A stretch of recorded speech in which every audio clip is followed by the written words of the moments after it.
Good evening. Good evening. Good evening. My name is Tyson King Meadows, and I'm the chair of the Department of Africana Studies here at UMBC.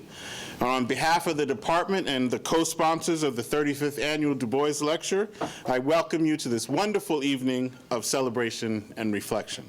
Thank you for being here. I'm so glad to see so many people from the UMBC community far and wide, and our distinguished guests, rising, talented scholars who are here from Baltimore City and Baltimore County, who have thought that UMBC is the place for them to be, and we agree with them. So give them a round of applause for being here. Thank you. For 35 years, this lecture series has played host to a number of the world's towering intellectual giants. Those scholars and social activists have spanned the entire spectrum of intellectual inquiry, and they have challenged us to reimagine disciplines like engineering, political science, music, art, law, psychology, math, and history. They've asked us to reimagine them as one synergistic quest for knowledge. Indeed, these giants have challenged us to look farther, to study deeper, and to conceptualize differently. Tonight will be no exception, and I'm honored that Dr. David Levering-Lewis will provide us such a challenge tonight. Tonight we celebrate the interconnected lives and legacies of two of the most foremost intellectuals and activists of the 20th century, Dr. Martin Luther King Jr. and Dr. W.E.B. Du Bois. It is without question with their insights and deeds forever shaped the way we think about the perils of color consciousness and the promises that have been unfulfilled by democracy. In order for us to understand the contemporary souls of Black folk, we must fully integrate King's A Letter from a Birmingham Jail and Du Bois' Our Spiritual Strivings, which is chapter 1 of Du Bois' 1903 book. For us to fully appreciate Dr. King's I Have a Dream speech, we must understand the critique of history offered by Du Bois in Black Reconstruction. If we are to truly understand King's critique of American foreign policy, we must reopen Du Bois' book, The World and Africa, 1947, and The Negro from 1915. If we are to truly understand the problems of poverty, we need to re-examine the Philadelphia Negro in 1899 and Dr. King's Where Do We Go From Here? Tonight, for those students in the audience, there's a major at UMBC which will offer you an analytical framework to understand these connections. That major is Africana Studies. For 40 years at UMBC, we have inspired students and faculty to ask bold questions, to explore the uncharted regions, and to gather better data. Africana Studies is designed with one overarching goal in mind: to provide students with a comparative, interdisciplinary, and contextually rich knowledge from which to examine the complexities and experiences of people of African descent, no matter where they find themselves. And a major in Africana Studies goes with any other major. So students, if you're interested in how foreign and domestic communities of color address inequality, we have a major for you. If you're interested in the civil rights movement, the Harlem Renaissance, the African arts movement, we have a major for you. If you're interested in teaching, research, writing, we have a major for you. If you're looking for a career, we have a major for you. It is this goal in mind that we offer our program tonight. After we hear from our own giant, Freeman Hrabowski, we'll have a musical selection, Lift Every Voice and Sing, often known as the Negro National Anthem. Much has been written about that work from James Weldon Johnson, but sometimes we ignore the complexity of where that poem that became a song actually originated. So while most of us know the song, its history has been left untold. According to historians, the song was first performed in public to celebrate Lincoln's birthday in February 1900. At a segregated school in Florida where James Weldon Johnson was the principal. The guest of honor supposedly was Booker T. Washington. Lift Every Voice and Sing was also adopted by the National Association for the Advancement of Colored People. So as you hear the song tonight, think about the backdrop of that song's public debut. February 1900, Lincoln's birthday, segregated school, the soon-to-be-launched Black Niagara movement, which would merge with white activists to form the NAACP. As you hear that song tonight, think about the importance of music history and how Du Bois started every chapter in the souls of Black folk with a musical passage. Tonight's backdrop is just as awe-inspiring. Du Bois's life and legacy, much like that of UMBC's, is about championing social responsibility, excellence in academic pursuits, and intensive innovative research on human phenomena. I believe the UMBC Du Bois connection is best encapsulated by a quote on the back of tonight's program. If you have it, you can turn to it. It is a quote from one of Du Bois's prayers that is inspired by a Bible chapter, actually Isaiah 49, 8 through 11. He recited this to young school children in Atlanta circa 1998 to 1910 at Atlanta University, which at that time was a primary and secondary school as well as a university. Du Bois wanted to let these children know, most of whom were the children of the grandchildren of slaves and the children of slaves, to know that education was the best way for a better life. UMBC is the best way for a better life. Du Bois wanted to encourage them to press forward, despite all odds, to ask bold questions and to seek innovative answers. Du Bois's commitment to excellence, to scholarship, to freedom, and to the fight for equality are only a small reason why the Africana Studies Department has continued and will continue to put on the Du Bois Lecture Series. These are all the reasons why we are honored to stand on his shoulders so we can look beyond the circumstances of today. So again, welcome to the 2013 Du Bois Lecture, and I now introduce UMBC's own standing giant, Dr. Freeman.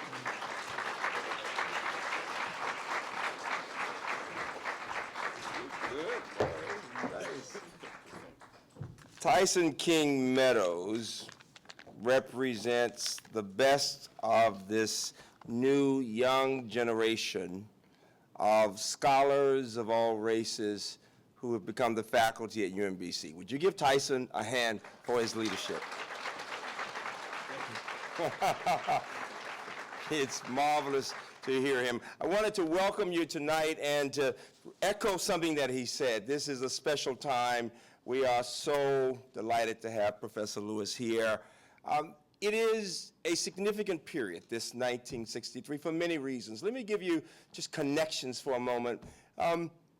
Literally, within a matter of months, between July 1963 and August 1963, July represented the time when the state of Maryland had decided to have a new university, a university called the University of Maryland, Baltimore County. August, a month later, the March on Washington, and I think the day or the night before, the day before that was the death of W.E.B. Du Bois, perhaps the greatest intellectual we had seen of our race. What is so significant is that UMBC was founded just at the time that this southern state could say that students of all races could come here and study together.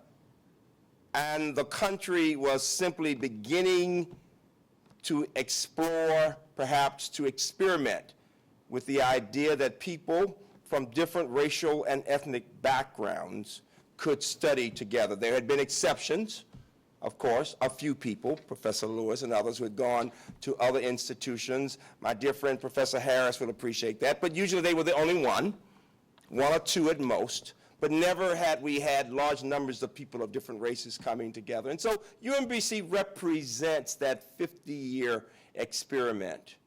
Some of you know it was also the year that I had the privilege of marching with Dr. King in Birmingham, a time when we were saying to the country we could be better than we are. And now we come to this evening to the notion of a man who, in many ways, embodies everything about excellence, academic excellence. What Professor Lewis has done is to make this man human to us. When you read something in history, you tend to think about a giant, but not a human being. Well, my wife and I, my girlfriend and I, students, in 5 years after the 63 period, we're juniors in college, and we were studying in Cairo, Egypt. And we got this at the American University in Cairo, and we got this amazing note from a woman whose name was Shirley Graham Du Bois. She had heard that the American University had invited 4 little Negro kids from Hampton University to come and study there. And she was gracious in writing to invite us to come for tea. And we ended up spending the entire afternoon with her, listening to her story as a writer herself, the second wife of Du Bois, after, obviously, a few years after his death, but she had left because of the coup in Ghana, where they had been living. Now, here's the point to you.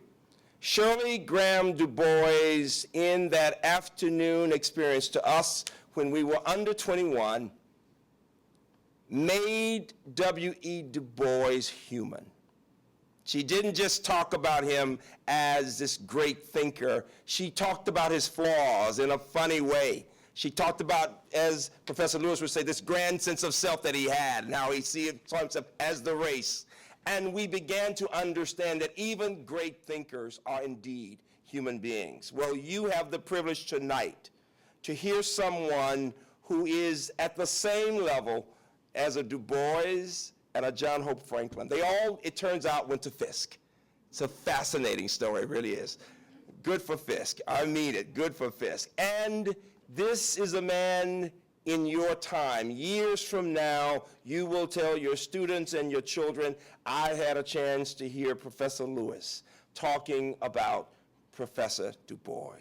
What could be more marvelous than that? Thank you all very much.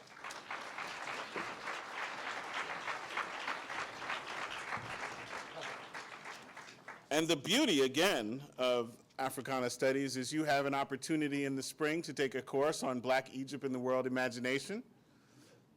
And for those who are interested in going to Ghana, there is a study abroad that Africana Studies is putting on in July of 2014. So you have a wonderful opportunity to see these things in live action. And now we'll hear from the UMBC Jubilee Choir.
Thank you.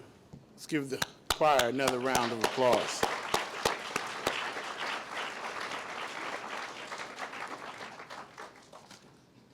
Tonight, as our 35th annual Du Bois Lecture and our 40th anniversary in the department, the two colors that are throughout the program will you see red and green, coral for the 35th anniversary, and ruby red for the 40th anniversary, to symbolize our remembrance of our ancestors, those who have come before us, and those who've laid down the groundwork for us to cultivate so we can bear fruit and understand what they have given us the opportunity to do better than they did, but to understand the trials and tribulations that they went through.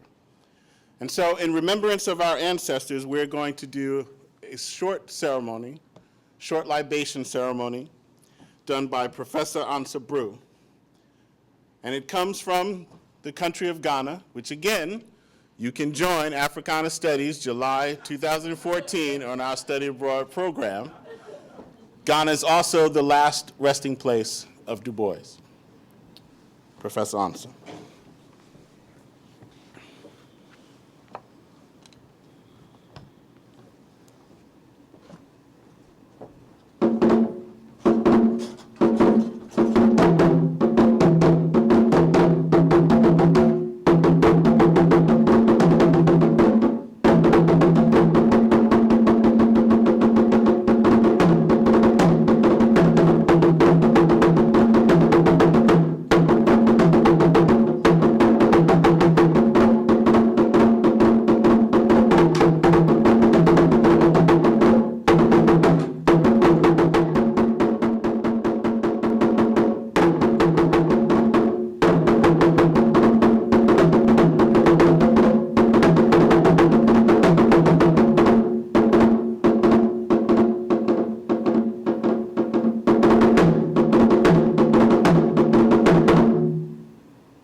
Hwede yampɔn Nyankopɔn wo ne kyerɛ wo nsuo nanso yɛama wo nsuo wo a wobɔɔ soro ne asase abonammoa nsa ho nananom nsa ho nananom mpanimfoɔ a mofiri ho akyɛ nanso moda so ka yɛn ho wɔ ha mɔmagye nsa no yɛfrɛfrɛ mo sɛdeɛ nyankontɔn frɛfrɛ nsuo no yɛfrɛ mo a na ɛnyɛ bɔne bi sɛbi ɛyɛ bɔne koro yɛ kuro nananom samanfoɔ nsa o ne yɛfrɛ mo a na ade nti ne yɛfrɛ mo ɛna anwummerɛ yi yɛfrɛ mo ne yɛkaakaa mo sɛ ɛyɛ mo a mo nana ne mo ba W.E.B. Du Bois a mo somaa no ɛsoso no daeɛ pa ɛma ne baeɛ ɛde ne nimdeɛ sononko a mode braa no ɛma ɔde gye abibiman agyina hɔ no ɔno nti ne yɛfrɛ mo yi Du Bois nsa o ɔno ara ne nua kumaa ɛyɛ Dr. Kwame Nkrumah Kwame amani ampɔn wɔɔfere ne bagye nsa no ɛyɛ nuanom a mokeka ka wɔ mo ho a motumi di abibiman de gyina hɔ Emperor Haile Selassie mo nyinaa mo yɛfrɛ mo hɔ yɛfrɛ mo ananyɛ bɔne bi ɛyɛ UNBC ha yɛada adwen ho ahu sɛ ɛsɛ sɛ yɛfrɛ mo na ɛnɛ dua yi a ɛyɛ Say, yeah, can't some. And the actual man say, if I'm a back, the boys and one and not in the Afremi. And you are no more chapel and free. I will be mamma and the men pay her. A year near Martin Luther King. Yeah, Frefre war. Yeah, we are bound so I know what room we are saying. Now, yeah, Professor Sneed.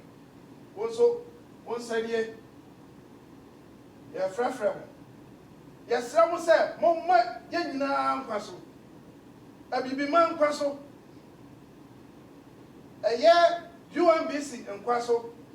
Young President and Quasso. Professor Lewis said, there were all Baba Church and near one train or no Sanim Quasso. Your friend one and your bonny. Muncheshire, and you're not Obiara, Sabi, all paying here. Now, all per se, yeah, because of the John Pine, our poor. Yeah.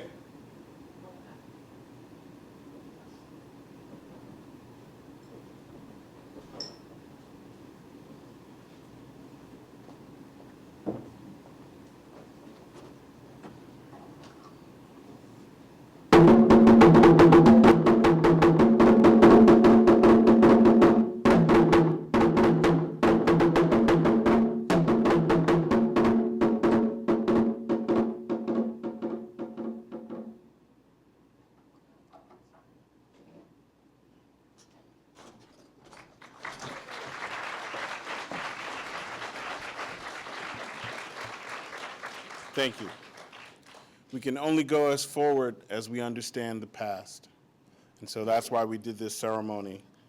And again, for those who are interested in African rituals from life to death, we do have a course on African rituals from life to death. Again, Africana Studies covers the globe. And we will give you the critical tools to understand scholarship throughout the African diaspora.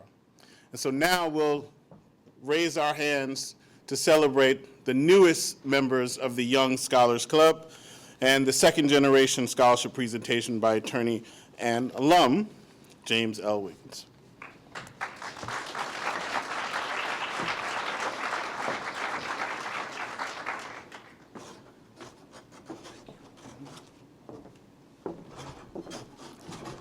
Good evening. Dr. King Meadows, Dr. Obrowski, Dr. Lewis, I bring greetings from the Second Generation Scholarship Foundation. You'll be pleased to hear that I met with Dr. King Meadows early last week, and he asked me how long was I going to speak, and then he suggested 5 minutes, and that's all it will be. Second Generation Scholarship Foundation was founded back in 1984 by a group of African-American alumni who wanted to be involved with UMBC, who wanted to give back to UMBC, who wanted to have a voice at UMBC. And we determined that in order to have a voice, you have to put something in. So we decided to develop a scholarship fund, which we've been giving scholarships since 1986. I will suggest to you, as current students and prospective students, that if you do well here at UMBC, you can compete against alumni in your endeavored field against anywhere in the country. I believe that. That's why I am, in fact, UMBC proud.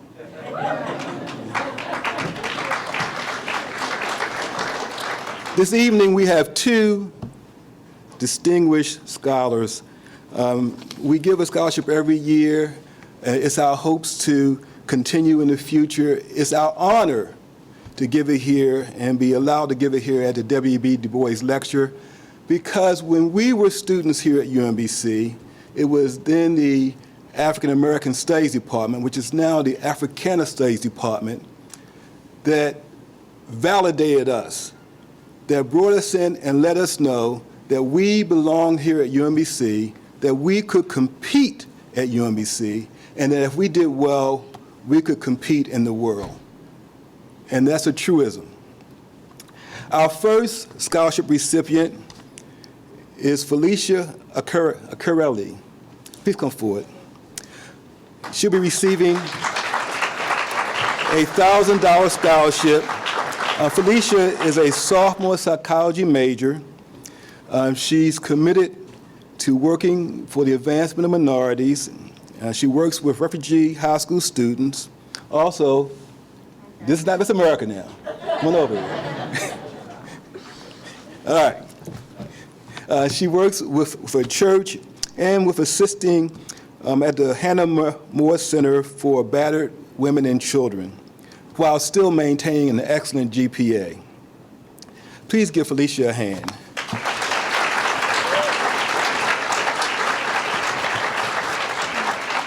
Thank you. Our second recipient is Jaquan Epps. Please come forward. Wow. Jaquan got fans. Mr. Epps is a senior majoring in Africana Studies. He knows that there are ways to go from here to other endeavors. He serves as tutor for students and volunteers at an elementary school. He also works with the elderly in helping with completing medical insurance forms. And you know, under Obamacare, it's kind of a work in progress right now. But he's doing excellent academically, and he's shown a strong commitment to assisting in the advancement of minorities. Please give Mr. Epps a hand.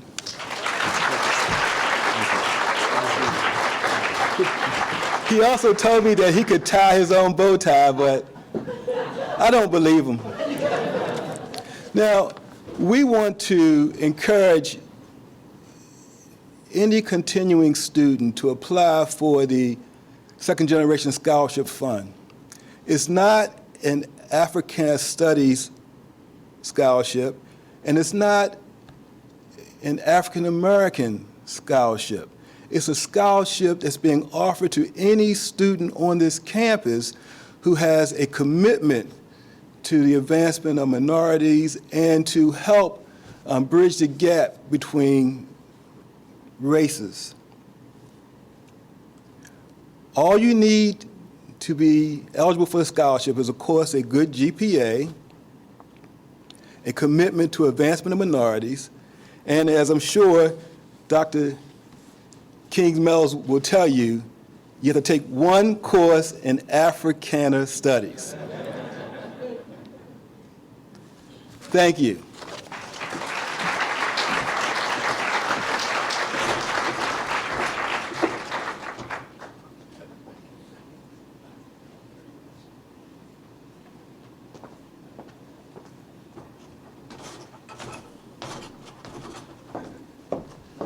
And in the spring, we have a plethora of courses that can meet that requirement.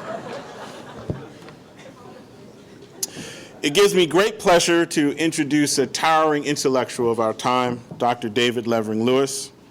Dr. Lewis is the Julius Silver University Professor and Professor of History at New York University. He is the past president of the Society of American Historians and is twice winner of the Pulitzer for biography or autobiography. Dr. Lewis's field is comparative history with special focus on 20th century United States social history and civil rights. Dr. Lewis is the author of 8 books and editor of 2 more, is author of numerous essays and journal articles, and has received numerous prestigious fellowships, including the John Simon Guggenheim Memorial Foundation and the American Academy of Arts and Sciences. Dr. Lewis's books have examined Dr. Martin Luther King Jr., Europe's Scramble for Africa. You can learn more after reading his book or taking a course in Africana Studies.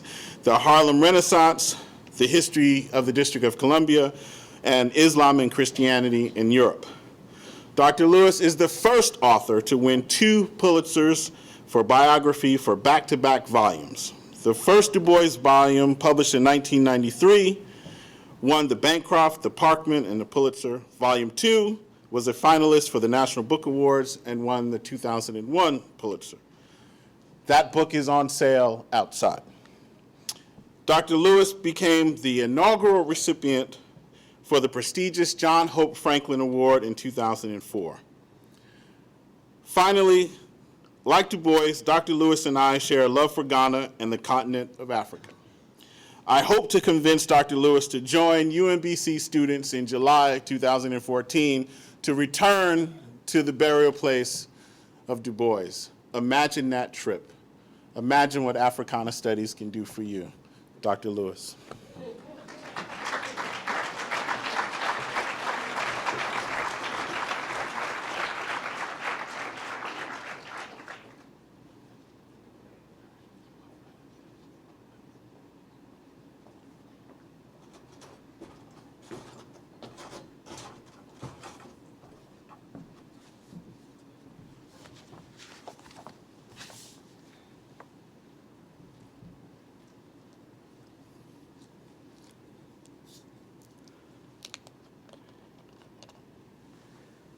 It's a great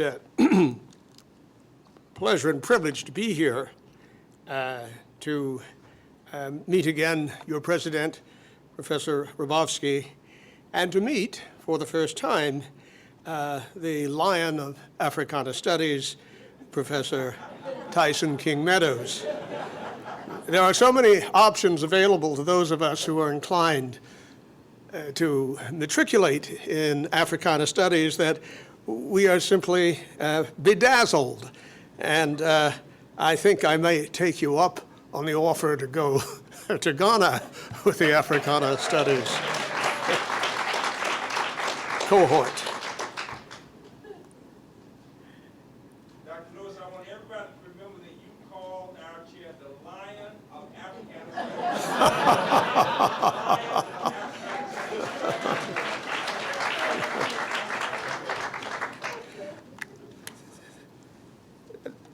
This lecture you may find a little unexpected and perhaps even somewhat controversial. I hope it is. He was the only other student of African descent in his competitive high school, a circumstance that might have made him more self-conscious than he was had it not been for a precociousness that made book learning easy. Even if he had wanted to slide by in his studies, his autobiography tells us that underachievement was barred shut by a single-minded mother who knew that college was her only son's ticket to success in the larger world. A curious determination was concealed in her softness, he recalled. The father had deserted the family to make a professional second start soon after his son's birth, leaving the boy's mother to depend on her own imagination and industry and modest help from relatives. It mattered to the boy that his birth was legitimate, although he would eventually learn that his roving father had failed to mention a previous marriage, still intact. Even then, however, the son would continue to dream of his father in faraway places, pursuing a career. He grew up near water, surrounded by mountains, in a pleasant place relatively free of overt racial animus toward dark-skinned people. His status as a college-bound student put him in the company of the sons and daughters of the local rich and the powerful, a social access much advantaged by having a parent whose pigment and features were white. The ease with which he managed to wear his mixed racial heritage began to fray, however, in the senior year of high school as the decision about college impended. Leaving the relaxed racial environment of home, He wrote of the need to find a fixed identity in the much sharper black and white divisions encountered at college and in the larger society. He was beset by a crippling indeterminacy, a fear, he said, of forever remaining an outsider with the rest of the world, black and white, always standing in judgment. Although there was some brief wavering between the poles of whiteness and blackness, he gradually embraced his African roots at a small liberal arts college and at a great Ivy League university. Indeed, he became, as he was pleased to say of his college experience, quite willing to be a Negro and to work with the Negro people group. Then came the professional training at Harvard, where his academic distinctions were unprecedented. Another biographical passage confessed the need for a community where he could put down stakes and test my commitments. Fair to say, the young man claimed that his identity was in some sense the exercise of an option, an existential commitment made not because he had to be a black man, a person born immutably black, but because he decided to embrace the culture and aspirations of black Americans. Many of you will have guessed the identity of this racially ambiguous young man as one Barack Hussein Obama. You would have guessed correctly. Had you guessed that the subject is William Edward Burghardt Du Bois, your choice would be equally correct. For what you have heard is the result of the splicing together of strikingly similar biographical profiles and the interweaving of like-minded quotations taken from Du Bois's autobiography, Dusk of Dawn, and Obama's Dreams from My Father. The objective of this biographical license is to explore the significance of the largely unsuspected parallelism in the racial coming of age of two of the most influential American men of the last 100 years. Du Bois, born in February 145 years ago in Great Barrington, Massachusetts. Obama, announcing his presidential campaign on the steps of the old state capitol in Springfield, Illinois, 6 Februaries ago.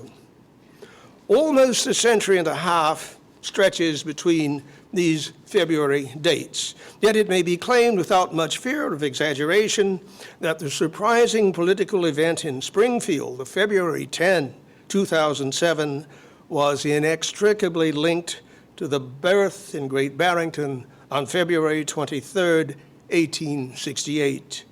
Namely, no Obama presidency without the Du Bois civil rights legacy.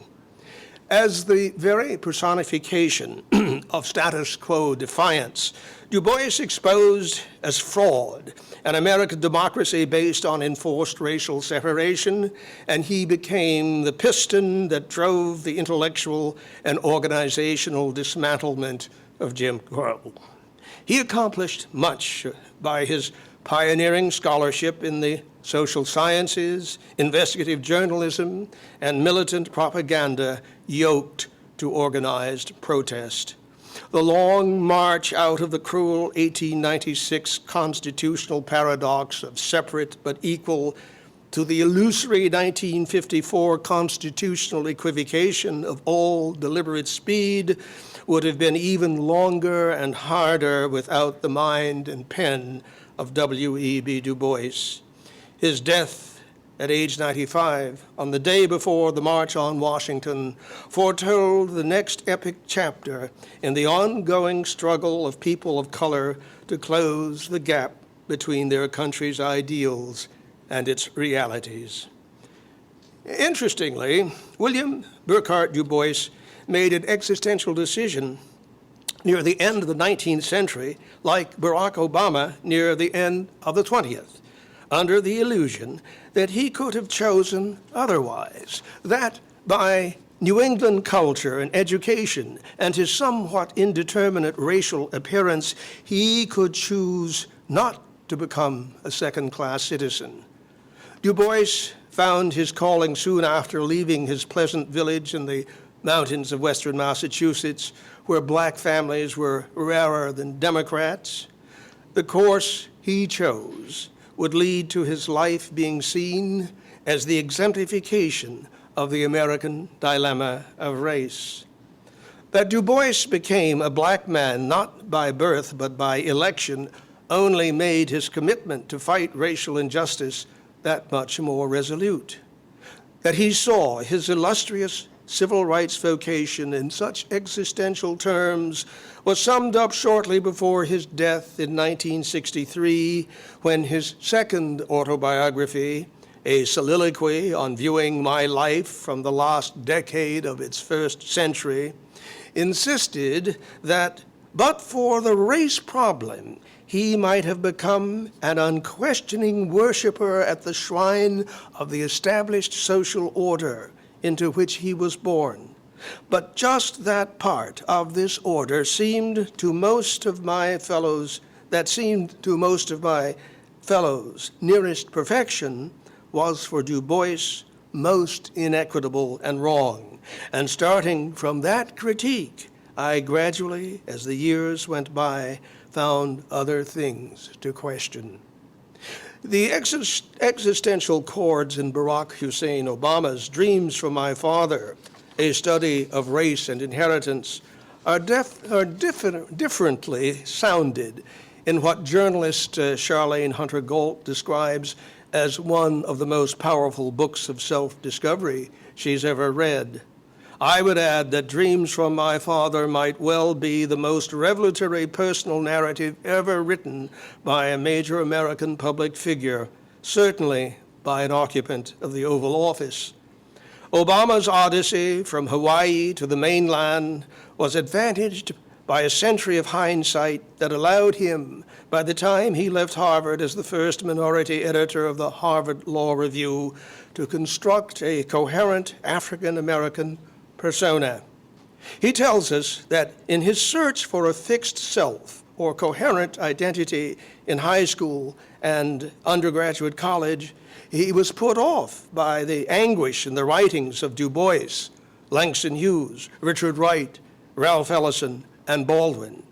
Each man finally forced to doubt art's redemptive power, each man finally forced to withdraw, one to Africa, one to Europe, one deeper into the bowels of Harlem, Obama sighed, all of them exhausted, bitter men, the devil at their heels.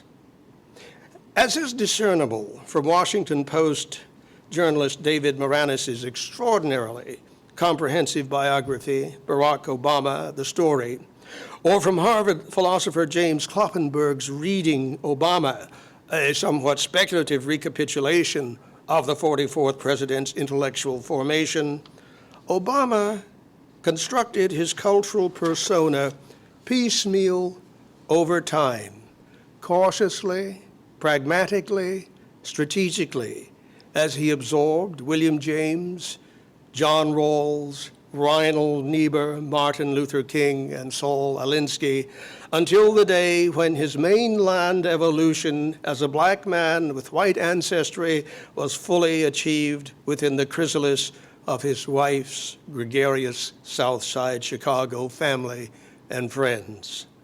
He had learned over time how to choose what worked best for him and for his self-willed and from his self-willed and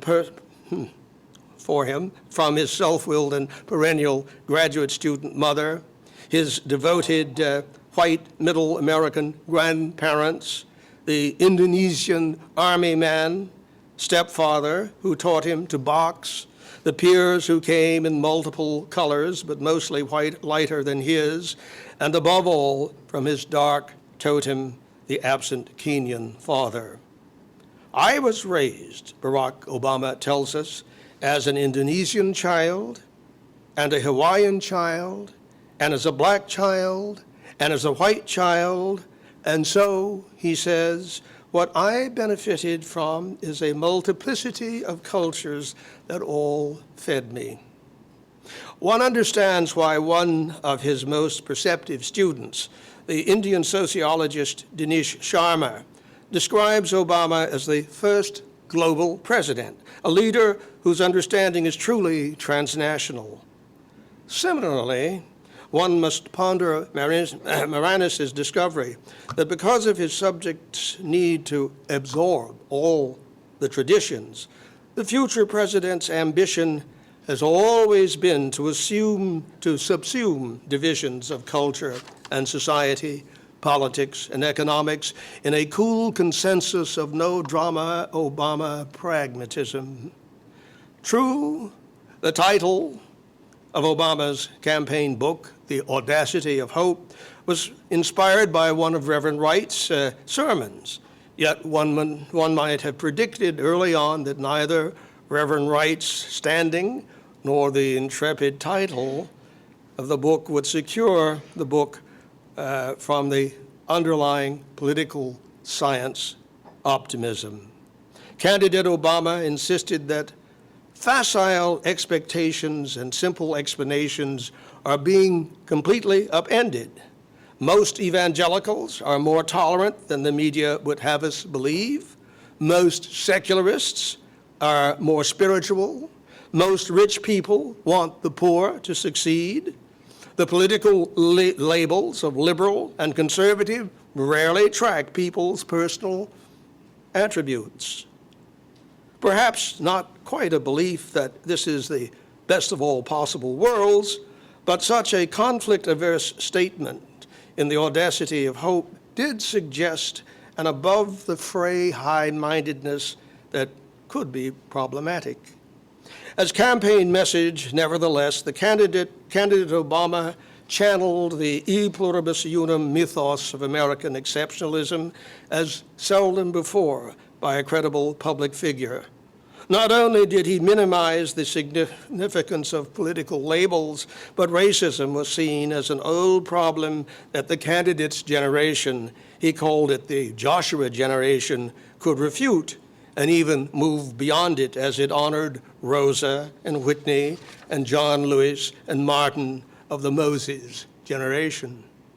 Freshman Senator Obama made his national debut at the 2004 Democratic Convention, where he struck a memorable exceptionalist chord by assuring us that there is not a Black America and white America and Latino America and Asian America. There's the United States of America. Racism, as he wrote in Audacity, was subject to refutation. Amazingly, candidate Obama served up an incomparably fine refutation of a 250-year-old scourge at Philadelphia's National Constitutional Center, where he succeeded for the first time in American public debate in triangulating race, class, otherness, and opportunity. In proclaiming that his life story had seared into my genetic makeup the idea that this nation is more than the sum of its parts, the candidate turned the race wedge on itself by transforming the third rail of national politics into a causeway from original sin to American exceptionalism at its finest. In so doing, Barack Obama, the first existential president, seemed to resolve those insurmountable dilemmas of nationality and color unforgettably posed by Du Bois's foundational text, The Souls of Black Folk. The media, the public pontificators, the liberal establishment, and even much of red state America crooned about the dawning of a post-racial nation. By contrast, Du Bois had set the ground rules for American race relations more than 100 years ago in a prediction whose concise language in The Souls of Black Folk had been internalized by generations of African Americans and conceded as unalterable gospel by the American majority, that the problem of the century was the color line. Writing the first academic biography of Martin Luther King 40 years ago, I found scant reason to hope that King's vision of the beloved community would triumph over the Du Boisian axiom of the color line, even though one could reasonably foresee that the complexities of the American 21st century would beggar those of the 20th. Du Bois's famous color line problem was actually a problem without color, for it was starkly black and white. He could have had no conception that our 21st century would be not piebald, however, but brown and red and yellow, as well as white and black, and increasingly minority white.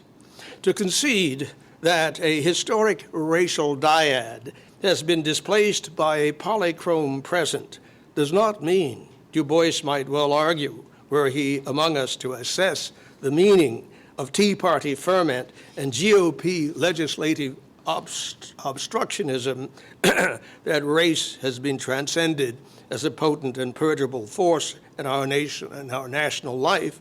No, rather, he could remind us that he predicted that race still would remain the predicate of American exceptionalism long after the formal dismantling of segregation. Whitewashing Race, The Myth of a Colorblind Society, a recent book after Du Bois's own mind, frames a still potent racialist paradox, exactly as Du Bois would have anticipated. The authors write that in a historically white society, color brings problems, and if people of color cry foul, if they caution, if they call attention to the way they are treated or to racial inequality, if they try to change the distribution of advantage, if they try to adjust the rules of the game, white Americans, whose race and racial advantage are invisible, see them as asking for special privileges. They are seen as troublemakers. Since Lyndon Johnson's presidency, the race wedge with its welfare queens, Willie Horton bogeymen, affirmative action preferences in education and employment had been the Democratic Party's special curse. Candidate Barack Obama presented himself as a racially untroublesome and reassuringly pragmatic. As public intellectual Michael Eric Dyson told NPR journalist Gwen Ifill, Obama winked reassuringly at African-American voters while articulating an agenda designed for universal appeal.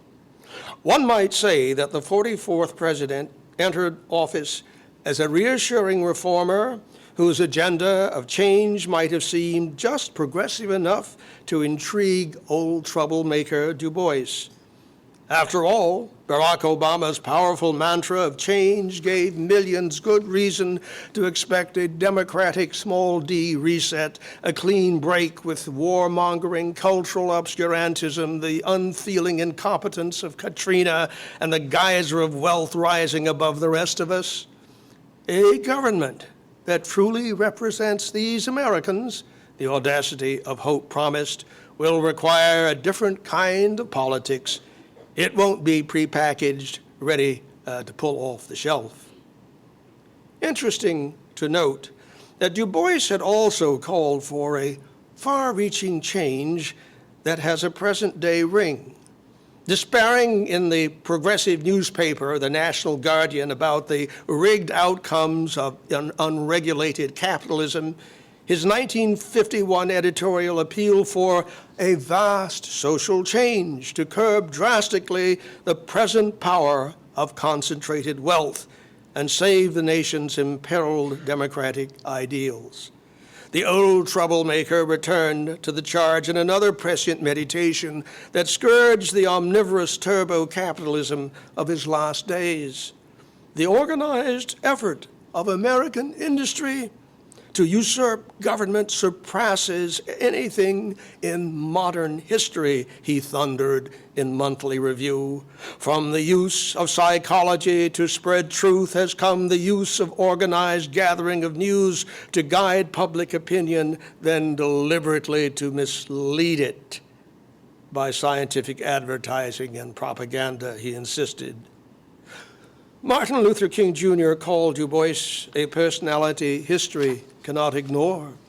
Yet Du Bois had been virtually excised from his country's mainstream narrative when Dr. King spoke those words to a capacity audience in Carnegie Hall, February 23, 1868, 5 years after Du Bois's death in self-imposed exile in Ghana, still lucid and confrontational at 95.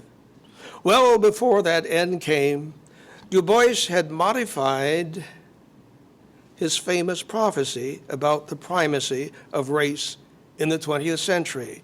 The fundamental problem was not racial inequality, but the economic inequality of the races, he decided.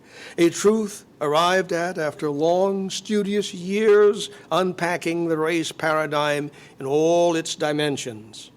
Because the meaningful address of race was inseparable from the mitigation of economic inequality, Du Bois might well have anticipated distressful outcomes from what would have appeared to him to be Obama's politics, in which race was of incidental importance.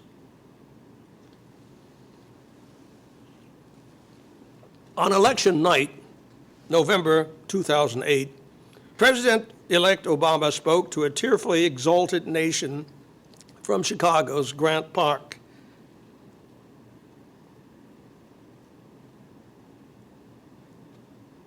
As the first black president spoke, a deeply moved Congressman John Lewis said, "We have witnessed tonight in America a revolution of values, a revolution of ideals. There has been a transformation of America, and it will have unbelievable influence on the world." Americans everywhere, high and low, seem to concur. Journalist Jonathan Alter, summing up the promise, President Obama, year one, related the following exchange on Chicago's LaSalle Street, where a white reporter receives congratulations from a working-class African American. "Congratulations," he said. "Congratulations to you," the reporter replied. "No, it's you folks, the Caucasians, who did this, who should get the credit. We knew we'd vote for Barack today, but we weren't sure y'all would." But y'all didn't. White voters went for John McCain, 55%. In the euphoric aftermath of the 2008 presidential election, few Americans, irrespective of color, scrutinized the demography of the results. And some of us who did, including then NAACP Chairman Julian Bond, recall our submitted op-eds being returned as post-racially inappropriate by the New York Times and the Washington Post.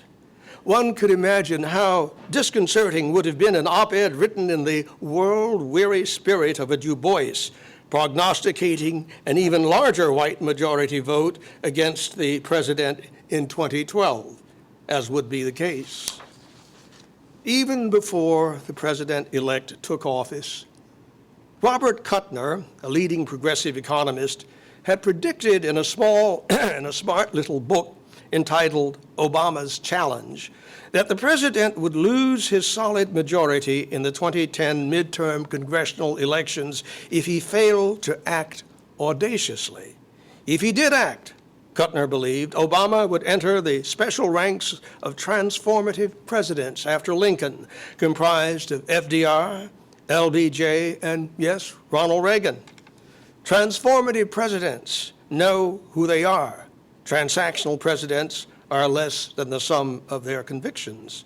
Great presidents are not postpartisan, centrist, or too pragmatic, or transactional to take risks in the service of principles.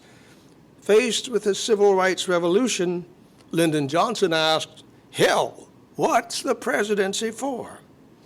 The key to greatness was living up to the audacity of hope, Kuttner and several other economists insisted, which meant turning a deaf ear to the siren songs of conventional wisdom, namely that the fiscal cupboard is bare, that government is generally perverse and incompetent, that tax cuts are the one of the few benefits the government can reliably deliver, that private markets invariably work better than government.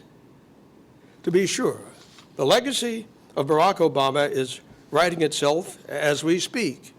However, many believe they have already seen enough to recognize in the president's signature a dogged quest for consensus, an aversion to racial discourse, and a political, economic, and international pragmatism shielded to a degree from the appearance of opportunism by thoughtful rationalizations exceptionally well articulated.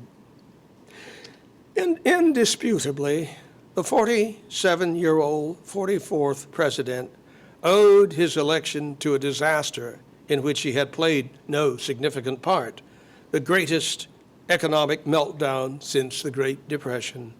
Astonishingly, the Wall Street banks that were deemed too big to fail received Treasury Secretary Hank Paulson's $500 billion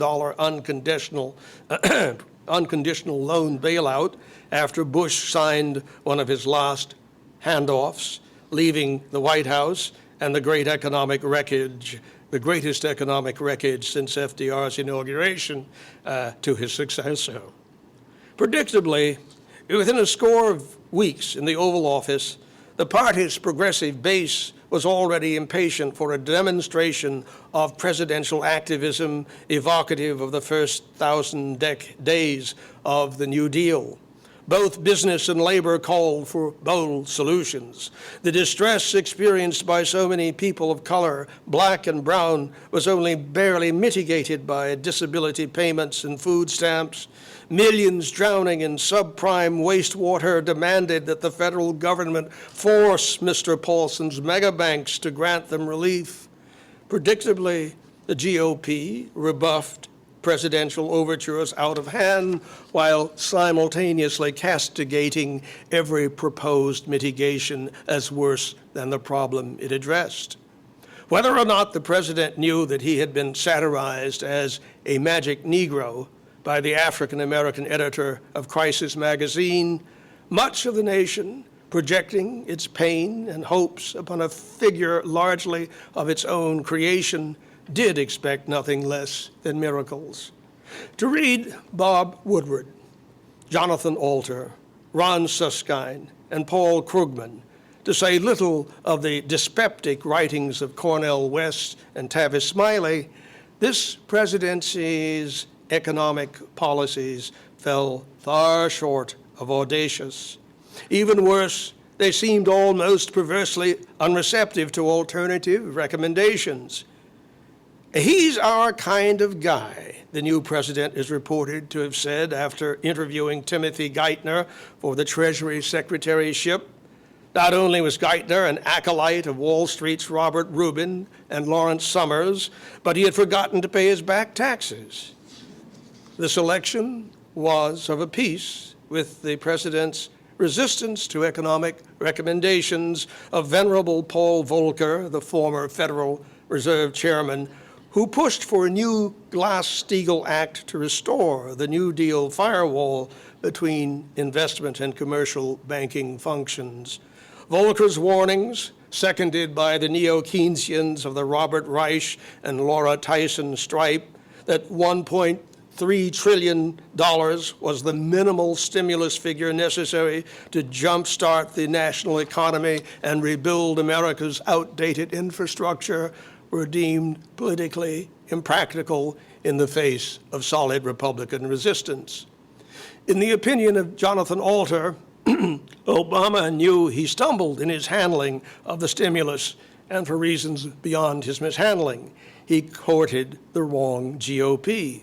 Those months of earnest goodwill wasted on the congressional GOP when it was still possible, some suggest, to cultivate broad support for a bold stimulus package from Republican governors and mobilize public opinion.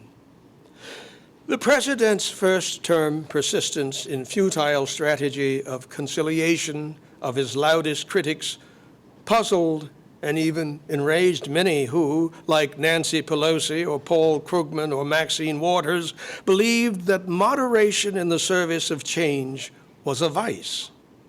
In my opinion, it was partly the result of a profoundly conflict-averse Indonesian nurturing. Partly it was due to Hawaiian Pollyanna principle, partly to habits acquired in successful Chicago community organizing, but no doubt also to an inescapable awareness of the larger society's stereotypes about forceful black males. It was certainly true that the American people were reliably polled as being tired of Washington's divisiveness, but many veteran observers argued the virtue of, yes, audacity. In any case, the results of the 2010 congressional elections were even worse than Robert Kuttner had feared. The highest loss of House seats by a president since 1938. Still, by the end of his first term in office, the president had taken bold steps to save the auto industry over the objections of some of his key advisors and Wall Street's dire predictions.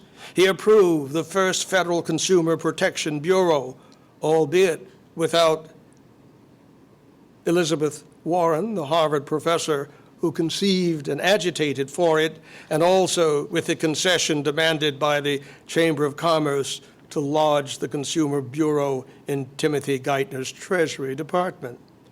Notwithstanding high unemployment, levels that now seem almost normal, he had saved the economy with the Reduced Recovery Act stimulus.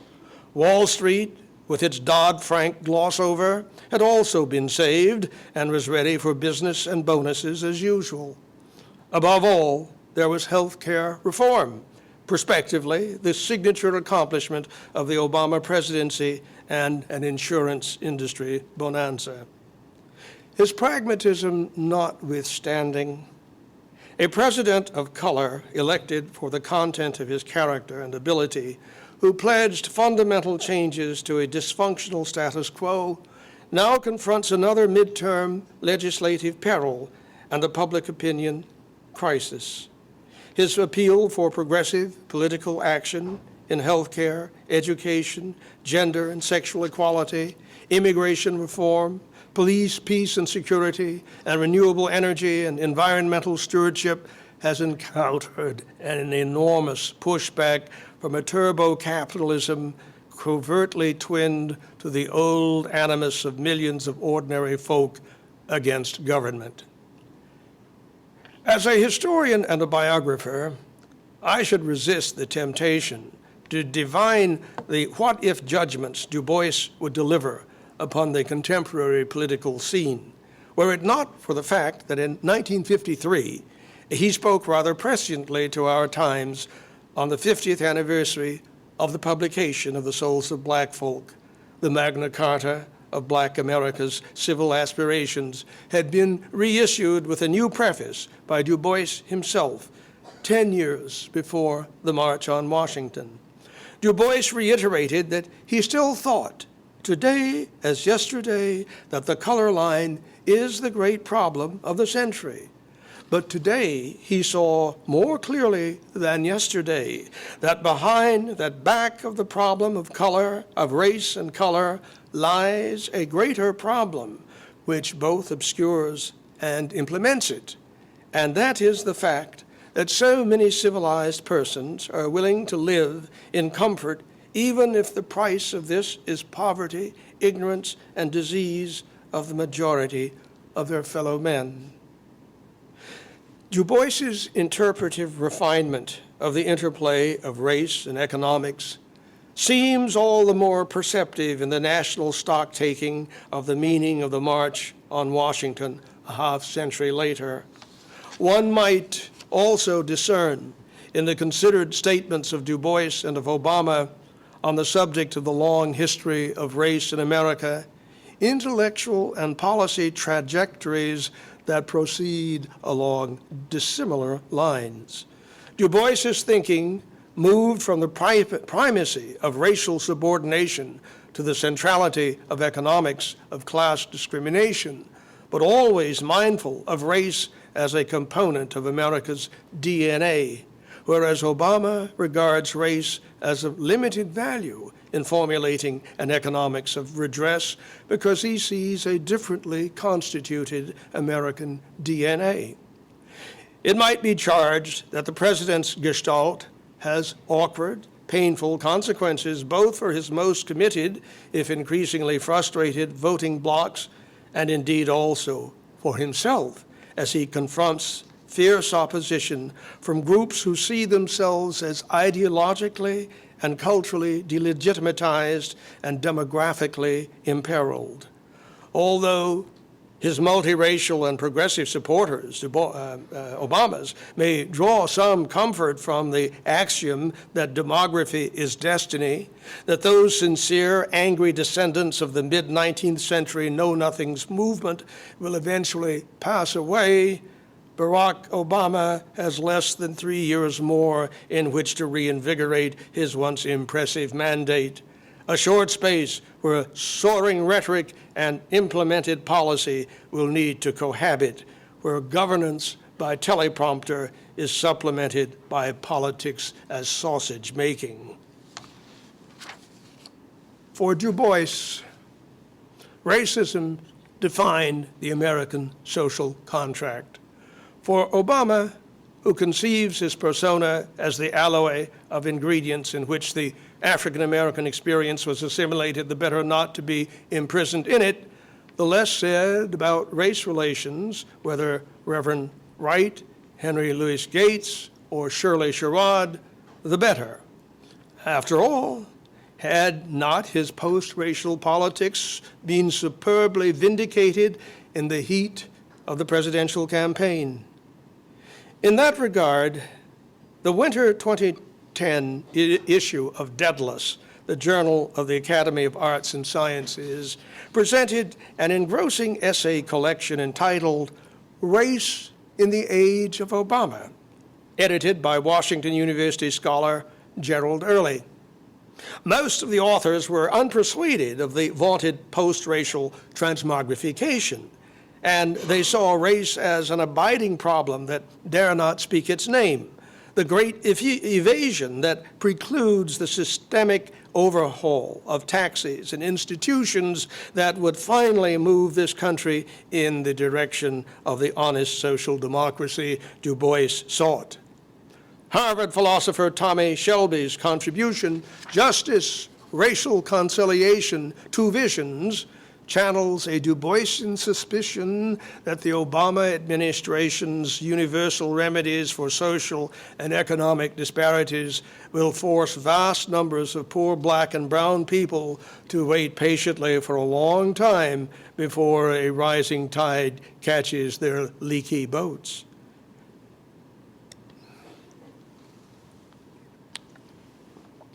To be sure, an American president is president of all Americans, a reality black Americans fully understand. The Great Recession of 2008 inflicted its most severe hardships upon them and only somewhat less upon Hispanics. Yet, although the basic needs and legitimate expectations of both groups desperately require the administrations of proactive government, food stamps, minimum wage, affordable health care, black voters have gamely suffered the shortfalls of this administration, twice casting decisive votes for its leader. It might be asked, what alternative is there? That said, a steady stream of concern and thoughtful criticism flows through the black media about a White House whose insular inner circle of mostly white males seems unreflective of the gender, color, or class diversity of contemporary America. Although some may claim that he knows the civil rights leadership well and monitors Black caucus legislative concerns, the president has found almost no time for Oval Office meetings with them. Unmistakable disappointment has surfaced in the black weeklies like the Chicago Defender and the Pittsburgh Courier over what appears to be a stock Obama speech to black middle-class audiences in which the president exhorts them to shrug off past discriminations, ignore inadequate conditions, cease complaining, mind their domestic morals, and get ready for success. The online magazine, The Root, suggested respectfully early on that Obama might, quote, make the case for public responsibility as compellingly as he's made the case for personal accountability. After the president's deflating commencement speech at Morehouse College last May, Atlantic Monthly senior editor Ta-Nehisi Coates addressed the troubling public statements in How the Obama Administration Talks to Black America, a critique that skirted censure. Coates thought that black people deserve more than a sermon. Surely the best professional judgments about the historical significance of the presidential elections of 2008 and 2012 will come after 2016. It was the German philosopher Friedrich Schlegel who cautioned that historians serve the public best as prophets in reverse, rather than as commentators of fast-moving current events. A decade on, the Obama presidency's achievements could well be judged to have been transformative. A well-calculated exit from George Bush's two geopolitically idiotic wars after overcoming the military-industrial complex's permanent appetite for global engagement, a broad Middle East settlement with U.S.-Iranian relations and a pacified Syria as its centerpiece, a successfully implemented immigration solution, transforming a great national identity crisis into a grand tribute to American exceptionalism, the logical extension of full civil rights into gender, reproductive choice, sexual preference, marriage, and, to be sure, a model of universal affordable care, health care that works. Parts of this agenda appear much more likely to be realized, but much of it will not be accomplished in the present politics of economic and cultural gridlock, which lead many to bemoan Obama's troubles as uniquely problematic. They see his ambitious imperatives paralyzed through no fault of his own by adversaries ready to violate all the parliamentary conventions and even risk the nation's good faith and credit in a racialized fury to destroy his presidency. Were we to press our speculations of his posthumous opinions further, we could probably hear old contrarian Du Bois insist that the problem experienced by the 44th president, the problems are not unique, that these same problems were experienced in the same intensity by the 32nd president of the United States.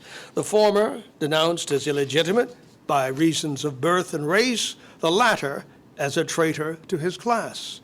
Some 80 years apart, Franklin Delano Roosevelt and Barack Hussein Obama faced the same enemies. 1, congressional obstructionism. 2, a hostile Supreme Court. 3, Wall Street. And 4, the South.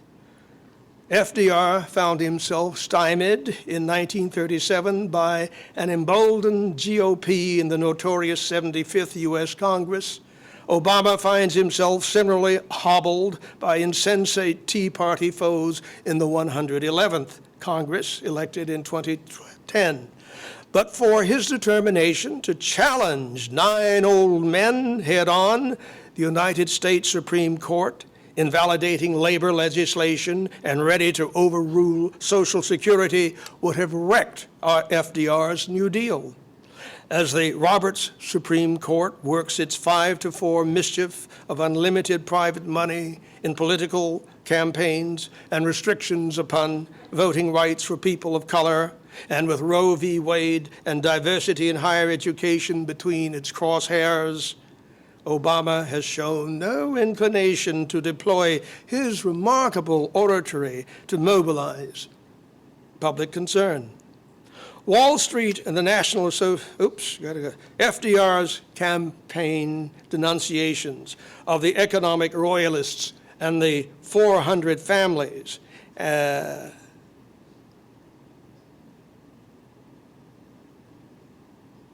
New Deal legislation making the federal government the referee of the economy were terrific. Wall Street's relationship with the Obama administration is of an intimate order that appears to preclude any substantial address of the obscenely radical redistribution of wealth to the 1%, campaign boilerplate about the problem notwithstanding. Finally, both FDR and Obama face a resurgent confederacy that ballasts a Republican Party controlled by xenophobic haters of federal power, the cities, and the cosmopolitan wealthy, yet financed indirectly by billionaires of the Koch brothers ilk, whose ideological pedigree combines Jeffersonian notions of rugged personal autonomy and plutocratic arrogance. FDR went to the mat in 1937, unsuccessfully, to purge the worst Southern obstructionists and racists from Congress. This will be Obama's challenge in 2014. We remember that Du Bois's legacy was honored at the March on Washington, whose official title, we remember, was March on Washington for Jobs and Freedom. What he might have said on that epic afternoon would have been even more poignant on the 50th anniversary of its commemoration this year. In point of fact, Du Bois actually did write something of uncanny contemporary relevance to jobs and freedom and to next year's pivotal midterm election. "My friends, note, an election is coming up," he announced. "So what?" he asked rhetorically before announcing. "We are ruled by a minority armed with wealth and power. This usurpation we must fight," he exhorted. "Here is a program for those who have not lost hope and yet believe in America. Heal the sick as a privilege, not as charity. Make private ownership of natural resources a crime. Stop interference with private and personal belief by religious hypocrites. Preserve the utmost freedom for dream of beauty, creative art, and joy of living. Call this socialism, communism, reformed capitalism, or holy rolling. Call it anything, but get it done. Perhaps this is insane, but to me it is reason and right and justice." Du Bois had an intellectual's license to commend projects that were too visionary, even for a gifted political leader. But his vision inspires. We should not forget that politics is always the art of the possible, and that the 44th president has demonstrated his mastery of the art. There is still time for the audacity of hope. Thank you.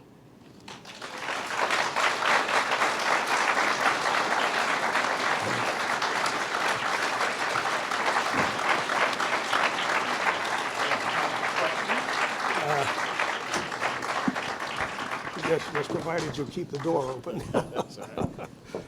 We have time for a couple of questions. Are there questions from the audience?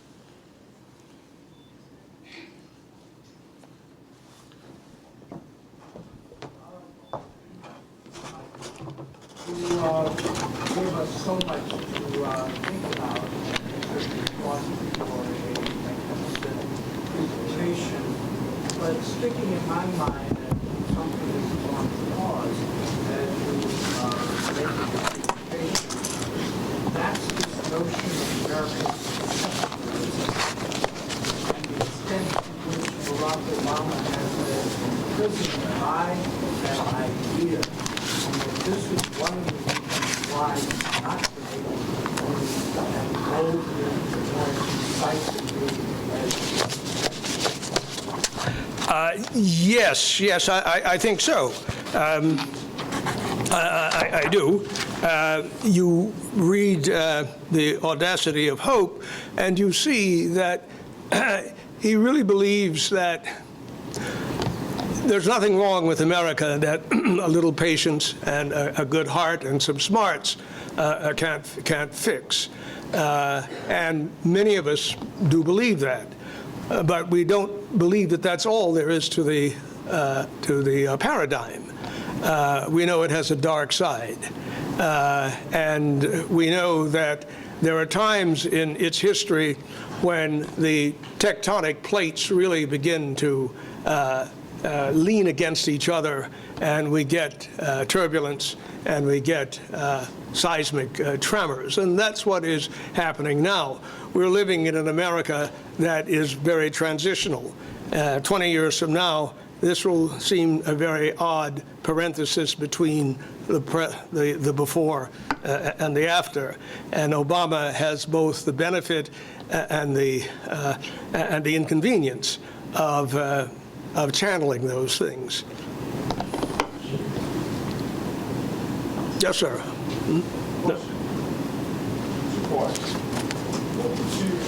Appreciate the lecture tonight. Could you speak up just a little bit, sir, because I don't have my hearing aids tuned up. Appreciating what you said, if I understand correctly. Appreciate your work that you've done on the boards.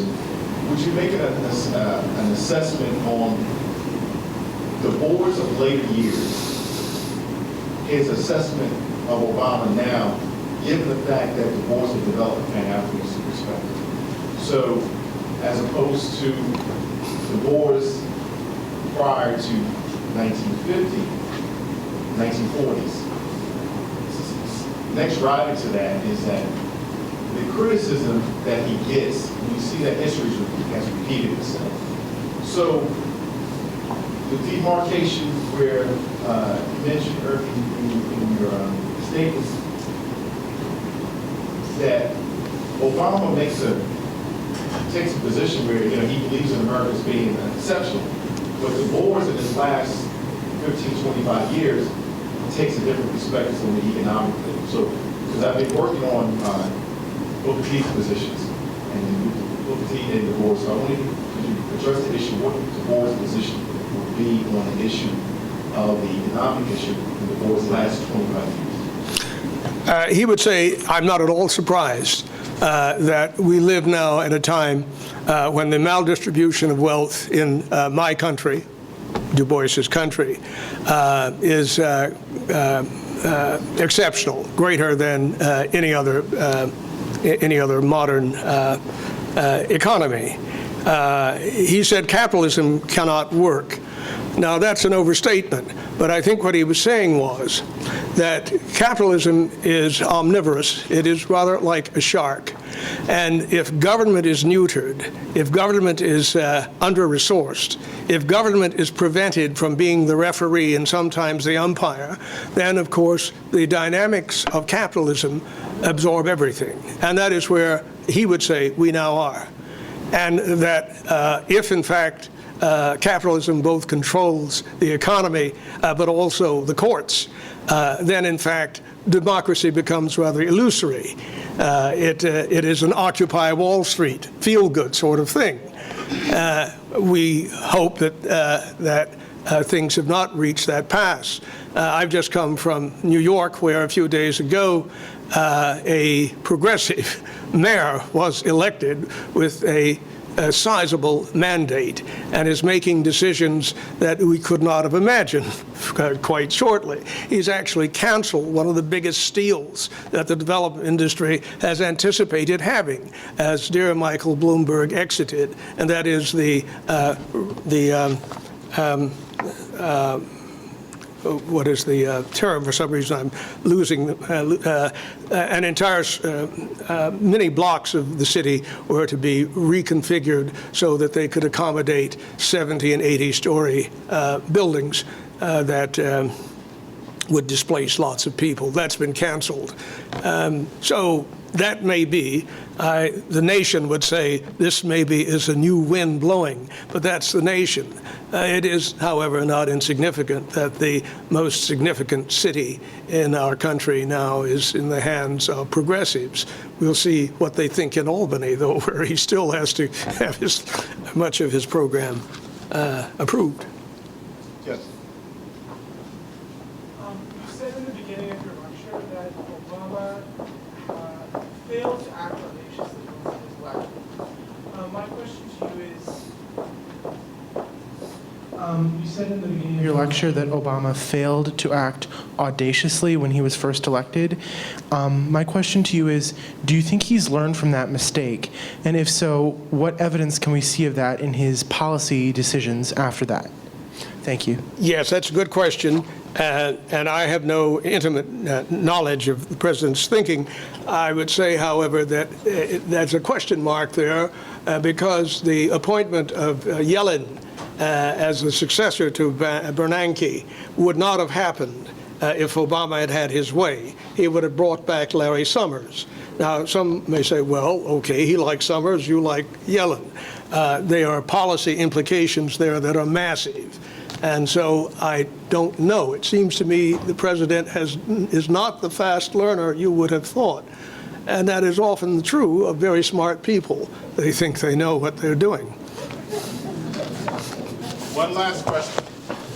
I would just like to, I don't have a question, sir, but I would just like to thank you for your clear observation and your willingness to speak representing what you see as the truth. Because I, for one, am so sick and tired of hearing excuses and telling me to wait and to be patient and give this man an opportunity when he's had all the opposites in the world. So I want to thank you very much.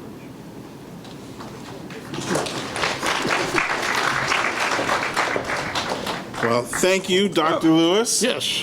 And on behalf of the Department of Africana Studies, we'd like to thank everyone for coming, and thank you for the sponsors, thank you for the rising seniors.